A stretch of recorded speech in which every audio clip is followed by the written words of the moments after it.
Interesting debate about what you name your pet. Should your pet have a pet name, or is it kosher to have a human name for a pet? And you know, and I always think that a dog or a cat should be named, you know, Pepper or Mittens or something like that. But here I am I got a cat named Oliver, so I guess I violate that. Yeah, but I chose a name that you don't run into a lot. Right. Like, I always feel like Spike, maybe because growing up watching Looney Tunes, Right. Spike the Bulldog, you don't really run into a lot of Spikes. But, like, I don't want you naming your dog Dave. Mm-hmm. Like, no dog should be Dave. Dave's the guy I just lives next door and maybe have a beer with. So from Reddit comes this, ask the question of what are the most human names you've ever encountered for a pet? And some of these are just fantastic as we go through them. And if you have a pet with a human name, comment below. First one on the list is someone ran into a cat named Larry Elizabeth. Okay, that's kind of funny in the fact you put those two names together. Yeah. What do you call them? Do you call them Ellie for short, or her Ellie?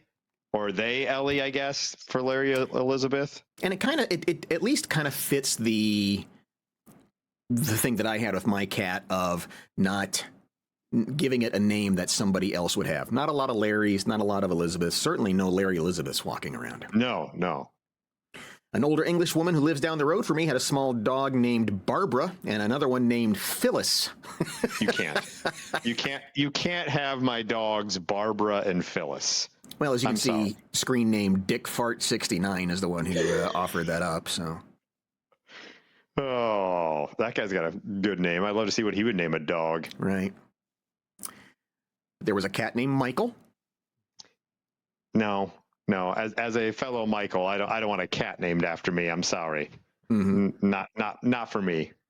Mike the cat is not a thing. Nor is Fritz the cat. It shouldn't have been anyway. Wow. Which reminded another user who said, I've been a vet tech for a million years. A dog named Michael we had at my clinic was the first one I thought of. We were not allowed to call him Mike or Mikey. Government name only. That is my dog, Michael. You shan't be calling him Mike or Mikey. Wow, that's very particular. Met a golden retriever named Kevin. That's okay. Kevin, you know, I have a friend who has a dog named Kevin now that I think about it.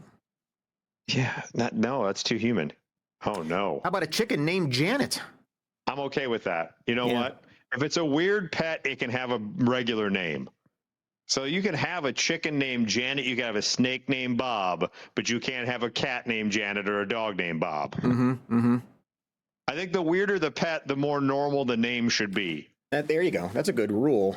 And I think that, you know, what happens, of course, is inevitably someone's going to be calling for it. And if it's a regular person name, you're going to get people running over like, yes, how may I help you? You can't walk up and down the street yelling, Michael, get out of the tree.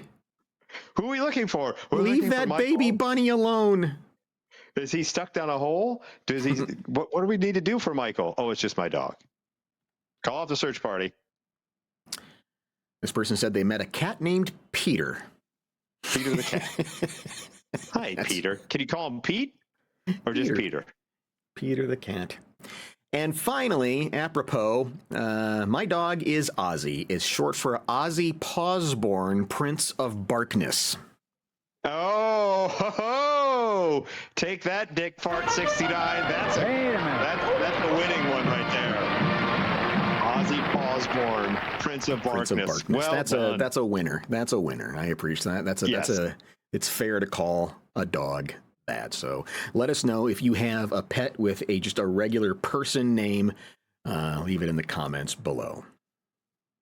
Speaking of names, how about people who name